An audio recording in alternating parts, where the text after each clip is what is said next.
隔着透明色麻袋，魏婴握住蓝湛的手，眼里萦绕着盈盈笑意。二哥哥，师傅让阿英拿随便套路大哥哥。蓝湛点了点下颌。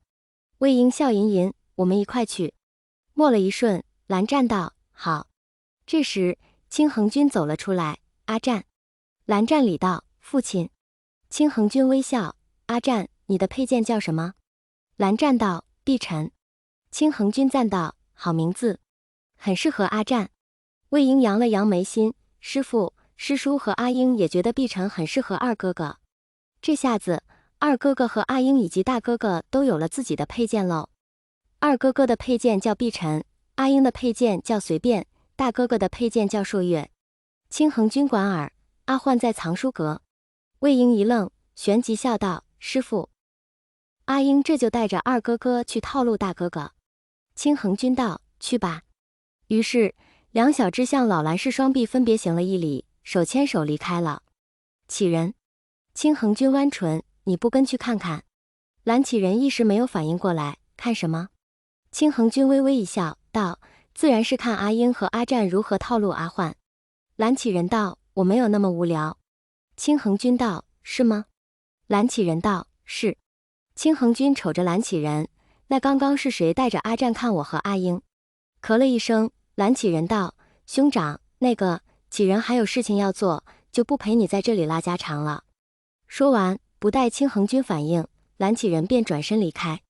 藏书阁，刚完成父亲布置给他的功课，蓝焕就见他的两个宝贝弟弟一人手里拿了一把剑朝他走来。大哥哥。魏婴满面笑容，阿英和二哥哥有自己的佩剑了，二哥哥的佩剑叫碧晨。蓝焕道：那阿英的呢？魏婴道：随便。蓝焕讶然：随便？魏婴颔首：对。蓝焕笑了笑：阿英，佩剑有灵，名字不可随意称呼。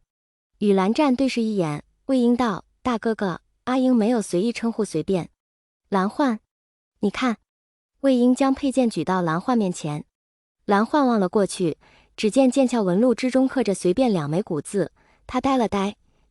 魏婴道：是这样的，大哥哥，当时师叔让阿英给佩剑取名字。蓝焕听后由衷感慨，言道：随便果然随了阿英的性子，很满意阿湛取的那俩名字。魏婴笑眯眯：那大哥哥，你被阿英和二哥哥套路没？蓝焕猛然：套路？蓝湛道：阿英哥哥已经被套路了。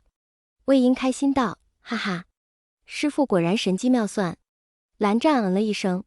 蓝焕：阿英和阿湛说的每个字他都能听清，也知道是什么意思，可合在一起就不解其意。两小只也没解释，又欢欢喜喜地离开了，徒留蓝焕像个丈二的和尚，摸不着头脑。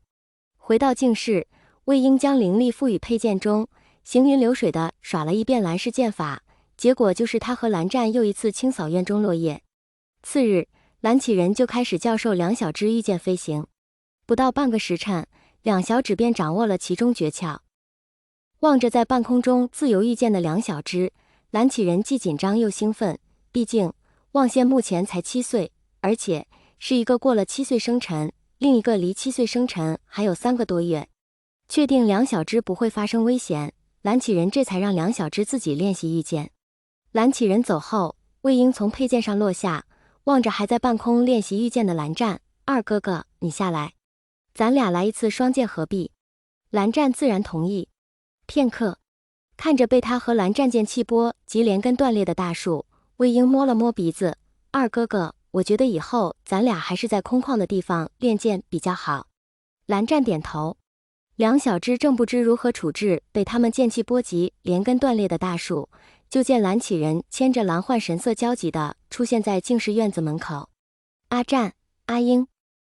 蓝启人上下打量着并肩立在一起的两小只：你们没事吧？蓝湛摇头。魏婴道：师叔，我们没事啊。蓝焕指着连根断裂的大树：叔父，你看，原来刚刚我们听到的坍塌巨响是大树造成的。摸了摸鼻骨，魏婴道：师叔，大哥哥，咱家树它不结实，经不住阿英和二哥哥的剑气。蓝启人走到连根断裂的大树前，蓝焕一笑：阿湛和阿英的剑术又提高了。闻言，魏婴与蓝湛相互对视一眼，捋着胡子，蓝启仁沉吟道：“阿湛、阿英，你们以后就在后山练剑，我会让弟子给你俩劈开一处空旷之地。”魏婴欢呼：“好啊！”蓝湛虽然没有说话，脸上也无甚表情，浅眸却亮得惊人。这时，青衡君和青衡夫人也赶了过来。蓝焕作揖：“父亲、母亲。”蓝湛拱手：“父亲、母亲。”魏婴一礼：“师父、师娘。”青衡君颔了颔首，看这处断裂的痕迹，像是剑气所致，弯了弯眸。魏婴笑眯眯：“师父所言极是。”青衡夫人莞尔：“阿湛、阿英真厉害。”听到青衡夫人夸赞，魏婴嘿嘿一笑。蓝湛眨了眨眼睫，耳尖悄悄染上粉色。